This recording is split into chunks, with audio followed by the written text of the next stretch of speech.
Okay, are you ready to move on? Okay, today we are going to continue to talk about and discuss and think about stewardship in business world. The last week it was about margin creation, but there's more. It's about promise making and promise keeping, and also redemptive use of margin.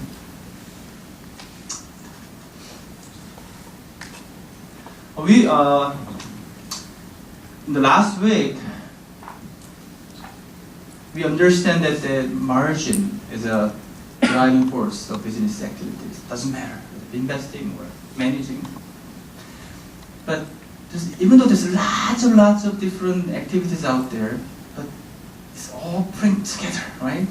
Sometimes you go to Apple, the company is nicely organized, right? How does it happen? But it happens in a very simple way. The investors endorse authority to managers. Managers endorse something, someone else.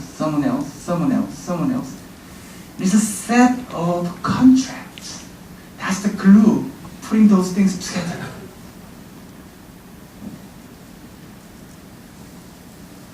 But what is contract? It's about agreement. It's about promises people make to each other. That's the contract. To exchange important or valued resources. Could be goods or services, or labor, whatever.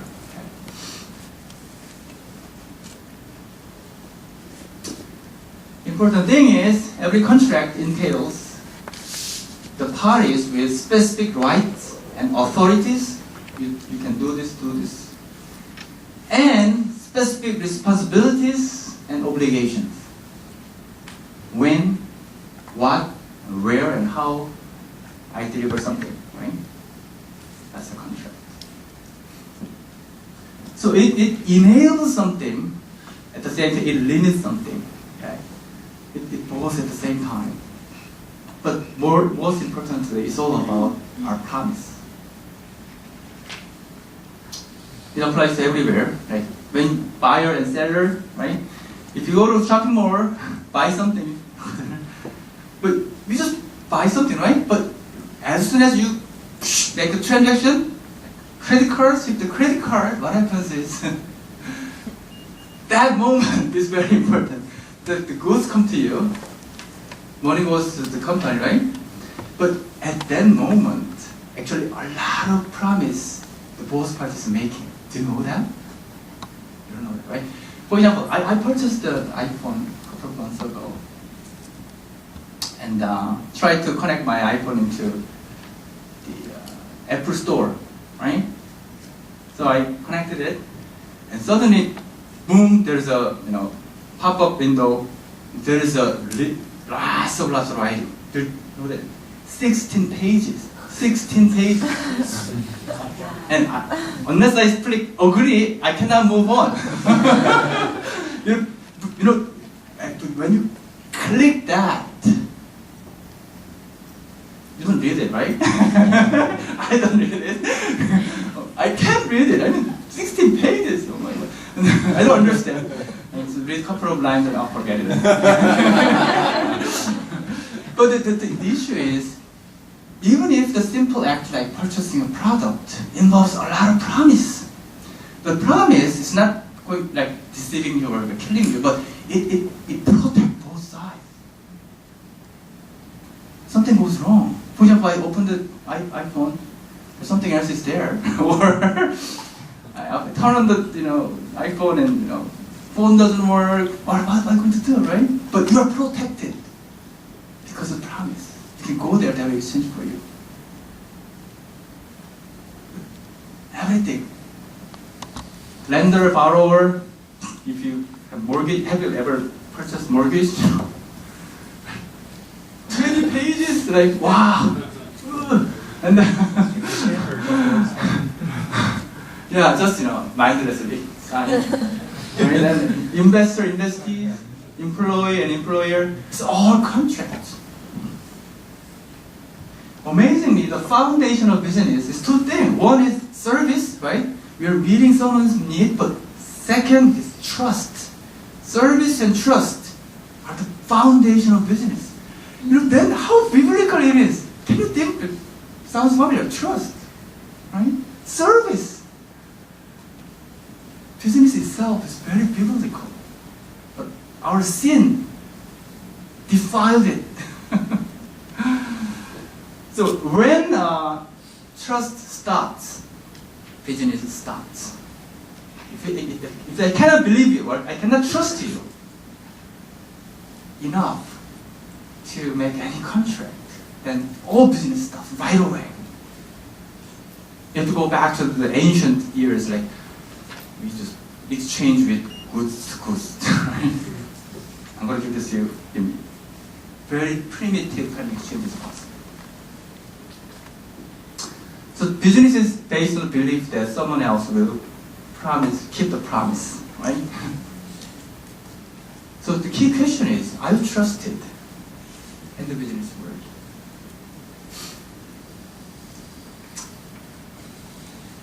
What's your credit score? So whenever you use the credit card, it's like, I'm gonna promise. Right?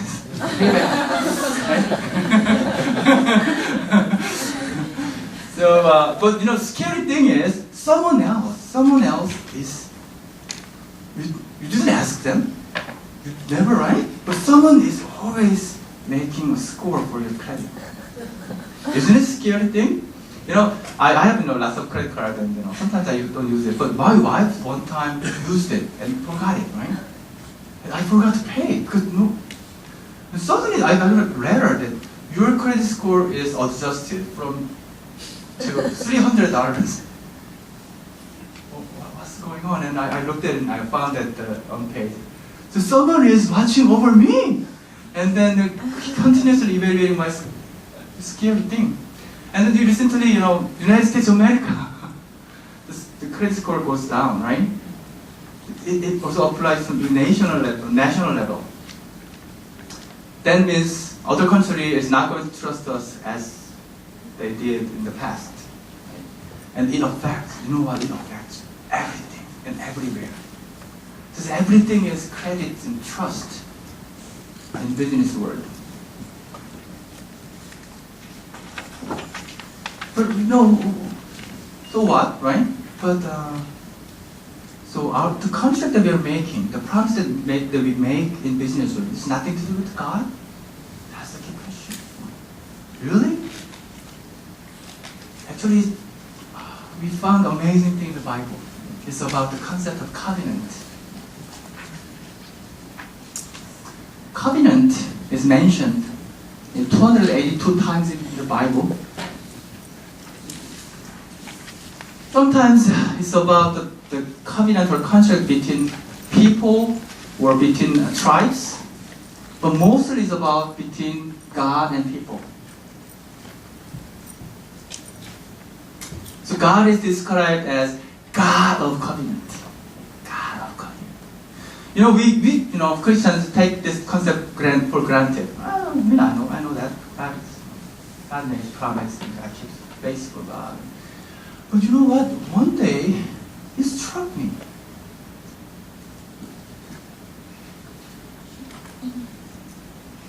He doesn't have to do that. Do you know that? If you go to Allah in Muslim or Greek God, they just do whatever they want. They don't even have to tell us what they are going to do. It's Allah's will, and that's it. And leave us a lot of uncertainty and fear. Because we don't know what He's going to do and what is His will. There's total uncertainty. We're driven by fear, right? But our God is different. To make a contract, He came down from heaven to earth. He did. If you look at the Genesis, when He did that, He followed the human rules. He take the form of contract that most people use at that time. Why he had to do that? But that's our God. He came down to us and made a promise with us. How respectful it is. As an equal party. Why he has to do this?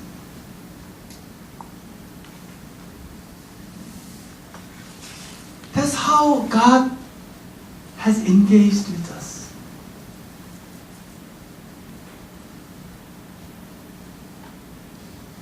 And he reveals his purpose and commitment to blessing us and making us blessings to other people.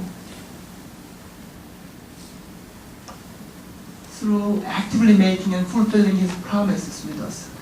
This is amazing. I think about a football coach, right? There's a football team like badly beaten, no hope, useless. Everyone is totally demotivated. And then one of the best football coaches in the world came to them and said, "I'm going to be your coach. I'm going to make you the best team in the world." The coach doesn't have to do that, but the coach did it. Stand up. Let's go together. Sometimes I'm going to do this, you have to do this. But sometimes the coach just make his own commitment regardless of the response. I have that kind of picture in my mind when I think about God's covenant. He came down to us. And as a human being, he made a contract with us. And show his will and his plan. And say, let's go together. Is there any God doing this?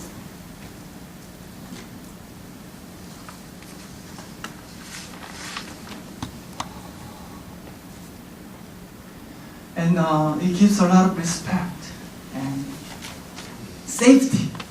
Because we know God's will. And we know that he is going to keep the promise. We are safe. We are protected. And we are empowered.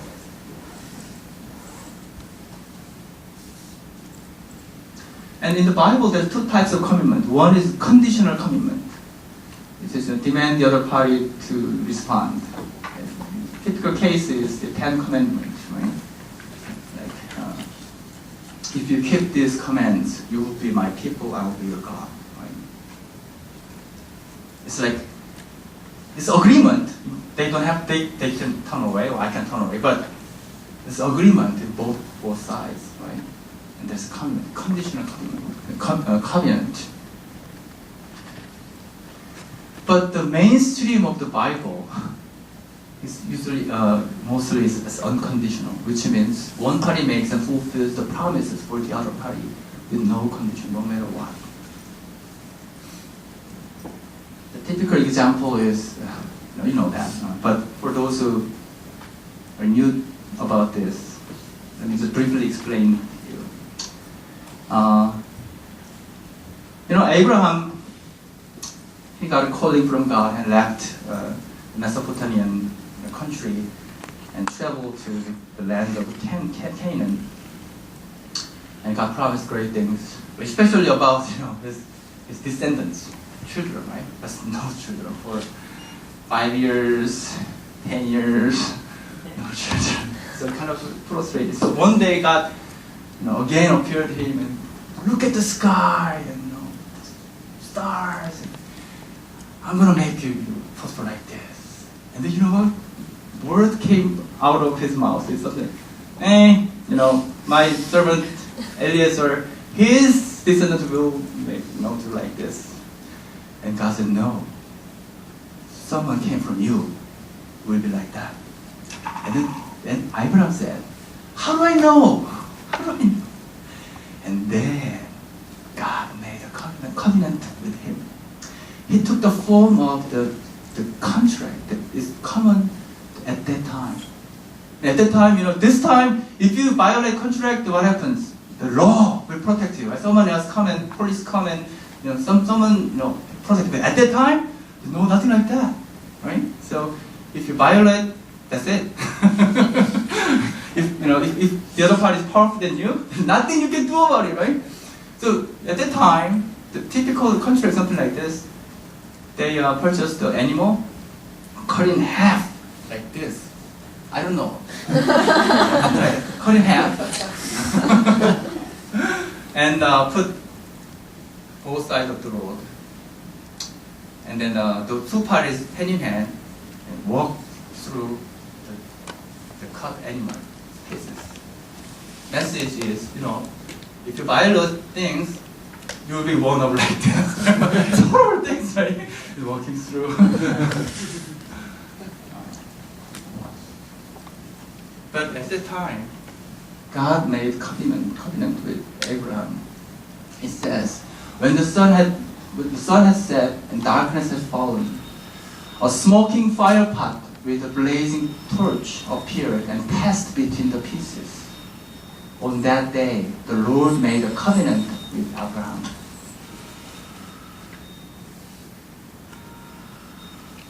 At the time, usually, both parties have to walk through, but only God has the day.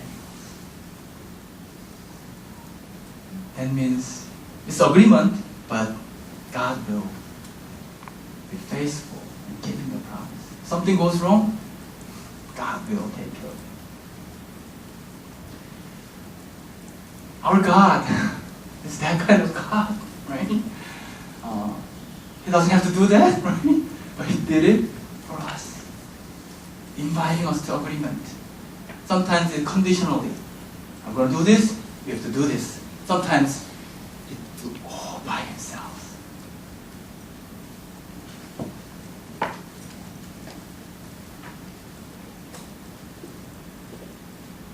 We know this God. We believe in this God. And then we look at our contract in business world. How our contract should be. Just as God has blessed us by inviting us to His covenants, we can also bless other people in business world by inviting them to our covenant relationships. By making contract with them that bless both parties, by fulfilling our promises faithfully. So whenever we make a promise, it's not just both you and me, but God is with you. Witness those contracts. So you have to be very careful when you make any contract or promise. When you push the button, careful, okay? So we don't have to make a contract in a passive way. We can make a more active way, like God has done to us. We can actively reach out, make a promise together. Let's do it together.